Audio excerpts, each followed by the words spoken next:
Assalamualaikum warahmatullahi wabarakatuh. Kembali lagi di BW Channel. Pada episode sebelumnya, Alda menunjukkan suatu video yang terpampang wajah Aulia di dalam layar ponselnya. Aulia segera melihat video itu dengan seksama. Dalam video itu terlihat adegan romantis antara dirinya dan Kak Rahman. Adegan Rahman mencium pipi Aulia dan memeluknya terlihat sangat jelas dalam video itu.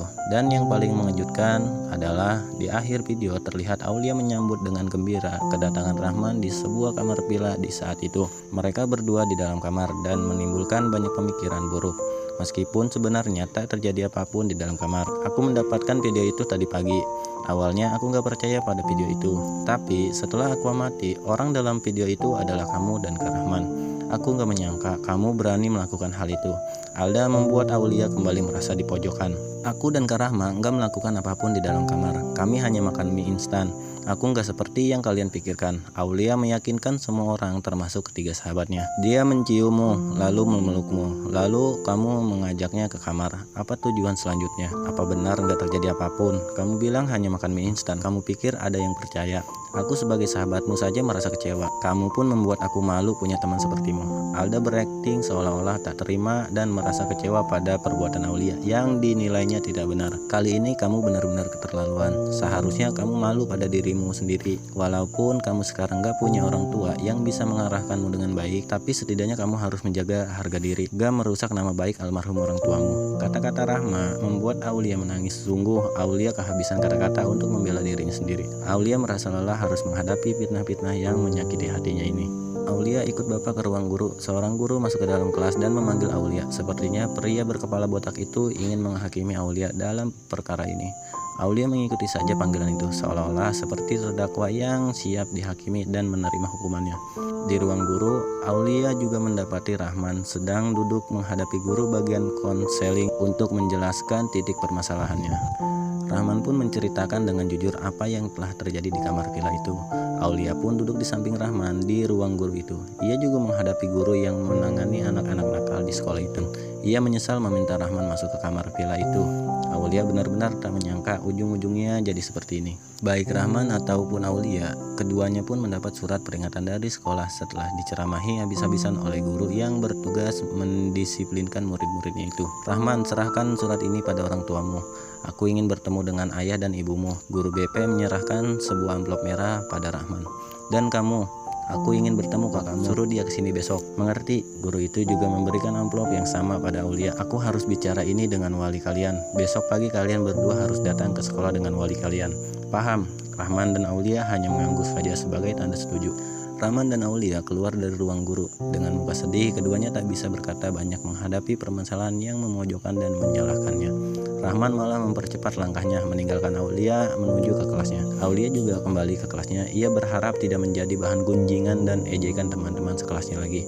Meskipun dirinya tahu pasti ada ucapan-ucapan buruk yang akan menindas dan melukai harga dirinya. Rahman nampak sangat kesal. Setelah dia tiba di kelasnya, ia langsung mencengkram keras seragam teman sebangkunya. Rahman menaikkan tangannya dan ingin sekali menghajar teman baiknya itu. Tetapi ia berusaha menahan dirinya, mengingat persahabatan di antara mereka. Kenapa kamu ini? Apa kamu mau memukulku? Teman Rahman itu terlihat ketakutan. Kamu yang menyebarkan video ini kan? Iya kan? Jawab. Rahman mengangkat tangannya yang mencengkram bajunya dengan kuat. Kamu sudah gila ya? Aku tidak akan melakukan hal seperti itu, Man. Jawab kawannya membuat Rahman semakin marah. Pembohong, aku tahu kamu yang merekam dengan kamera ponselmu kan? Rahman menyeret dan mendorong teman karibnya itu sampai terjatuh di lantai. Sumpah bukan aku yang melakukannya. Setelah pulang dari studi tour, aku baru sadar kalau aku kehilangan ponselku. Pengakuan itu membuat Rahman terdiam seketika. Aku gak pernah membohongimu, apalagi membawamu dalam masalah sebesar ini. Aku juga punya pikiran, Man. Kamu sangat mengenalku. Aku bukan teman seperti itu. Rahman melihat kejujuran di mata kawannya. Rahman mengulurkan tangannya dan membantu sahabatnya kembali berdiri dengan tegap. Kemudian, sambil menerima pengajaran dari gurunya, Rahman terus memikirkan siapa yang melakukan hal buruk ini padanya. Rahman memikirkan nama-nama yang dikiranya tega menyebarkan video yang membuatnya banyak orang salah paham. Rahman tak ingin masalah ini berlarut-larut. Ia tak ingin mendapatkan julukan sebagai siswa bermasalah sebelum lulus dan meninggalkan sekolah ini. Hari itu terasa panjang, waktu berjalan sangat lama. Aulia tak sanggup lagi melanjutkan hari-hari itu dengan semua permasalahannya. Aulia pun buru-buru pulang ke rumah setelah jam belajar di sekolahnya selesai. Aulia pun tahu setelah pulang dari sekolah, ia pasti akan menghadapi kakaknya yang garang itu saat sore tiba. Tepatnya setelah Anggi pulang dari toko roti yang menjadi tempatnya bekerja. Hari hampir petang, Aulia melihat kakaknya pulang dengan wajah ketus yang menunjukkan kemarahan yang sangat jelas. Aulia sampai tidak berani menyapa kakaknya, hanya terlebih dahulu seperti biasanya. Anggi pun segera mendekati adiknya yang duduk di teras rumah. Lalu ia menarik tangan Aulia dengan keras dan menggiringnya sampai masuk ke dalam rumah. Anggi pun menyuruh Aulia berdiri dengan tegap di hadapannya. "Apa kamu sudah enggak waras?" Anggi membentak keras adiknya. "Beraninya kamu melakukan hal itu. Memalukan, benar-benar memalukan." Anggi membentak Aulia tepat di depan wajahnya. "Lihat ini, kamu lihat baik-baik." Anggi membentak lebih keras lagi. "Aku mendapatkan video ini tadi siang. Aku gak habis pikir, bagaimana bisa kamu melakukan hal memalukan seperti itu? Di mana letak otakmu? Apa kamu gak bisa berpikir sebelum melakukan sesuatu?" Anggi mendorong tubuh adiknya yang hanya bisa menangis saja. "Aku bisa jelaskan, Kak. Semua gak seperti yang kakak pikirkan." Aulia membela diri dan ingin menjelaskan. "Diam, video ini sudah jelas. Sebenarnya perempuan seperti apa kamu ini? Kenapa kamu gak punya harga diri dan rasa malu, hah?" Anggi terlihat sangat kecewa pada adiknya. "Kali ini kamu benar-benar sudah kelewat batas. Kamu benar-benar harus diberi pelajaran." Anggi pun menampar adiknya sangat keras sampai ujung bibirnya berdarah. Dengan kemarahan yang memuncak, Anggi memukuli adiknya dengan tangan kosong, dan Aulia tak melawan kakaknya sama sekali. Meskipun Aulia bisa melawan pukulan itu, tapi ia tetap memilih diam, tak berkutik. Aulia memang merasa bersalah, dan ia pun merasa yang kakaknya katakan itu adalah benar. Seharusnya Aulia dapat berpikir sebelum melakukan sesuatu. Setelah puas menghajar Aulia sampai beberapa tubuhnya memar, Anggi terduduk di lantai dan menangis terisak-isak. Anggi menyesali kejadian itu. Ia tidak pernah menghajar adiknya sampai separah ini. Anggi mengamati adiknya yang masih berdiri tegap setelah menerima hukumannya. "Jawab aku, apa yang sudah kamu lakukan dengan laki-laki itu di dalam kamar?" Anggi bertanya sambil menahan tangisnya. "Aku berani bersumpah, Kak. Kami gak melakukan apa-apa. Kami hanya makan mie instan di dalam kamar. Kami makan sembunyi-sembunyi agar tidak ketahuan guru," jawab Aulia yang sedang menahan sakit. "Baiklah, aku percaya padamu. Tapi kalau semua yang kamu katakan hari ini adalah kebohongan, aku akan memberimu pelajaran yang lebih parah daripada ini. Aku gak ingin punya adik yang gak punya harga diri. Mengerti kamu?" Aulia mengangguk menanggapi peringatan kakaknya. Anggi meninggalkan ruangan itu dan masuk ke kamarnya.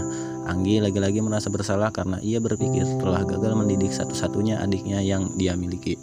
Aulia menangis seorang diri setelah kakaknya menjauh. Ia melihat lebam di tangan dan kakinya bekas pukulan kakak yang lumayan keras. Aulia ingin mengobati lukanya, tetapi ia kehabisan salep yang bisa dipakai ketika mendapat luka seperti itu. Aulia pun pamit kepada kakaknya dan pergi keluar rumah untuk membeli salep. Tak sengaja Aulia mendatangi minimarket yang menjadi tempat untuk Daus menjual banyak produk kebutuhan sehari-hari. Daus terkejut saat melihat Aulia datang dengan banyak luka memar. Daus tak menyangka gadis itu datang dengan keadaan yang kacau. Daus memperhatikan Aulia dan semua luka-lukanya. Daus pun bertanya, "Kenapa kamu babak belur begitu? Kamu berkelahi lagi ya? Apa kamu baru pulang dari kantor polisi?" Daus yang sangat keheranan, ia menebak apa yang sudah terjadi pada Aulia. "Aku butuh salep untuk luka lebamku. Ada kan?" Aulia mempertanyakan salep yang ingin dibelinya. "Ada, tunggu sebentar biar aku ambilkan." Daus bergegas ke lorong bagian obat-obatan. Ia mengambilkan salep itu untuk Aulia. Daus masih memperhatikan Aulia setelah kembali mengambil salep dalam kemasan botol kecil. Daus masih mengira-ngira apa yang sudah terjadi pada Aulia. "Kamu berkelahi lagi?" tanya Daus, memastikan setelah menerima uang dari Aulia. "Enggak, aku hanya dihajar tanpa melawan," jawab Aulia membuat Daus bingung. "Tanpa melawan? Apa kamu diculik, diikat, lalu dihajar?" "Kamu ini ada-ada saja. Kamu kebanyakan nonton film nih. Siapa yang berani melakukan hal itu padaku?" "Lah terus, kenapa kamu mau dihajar tanpa melawan?" Daus mulai penasaran. Ia ingin mendengar cerita gadis yang selalu ceria ketika setiap datang tiap malam ke minimarketnya. Apapun yang akan terjadi akan kita saksikan di episode selanjutnya. Assalamualaikum warahmatullahi wabarakatuh.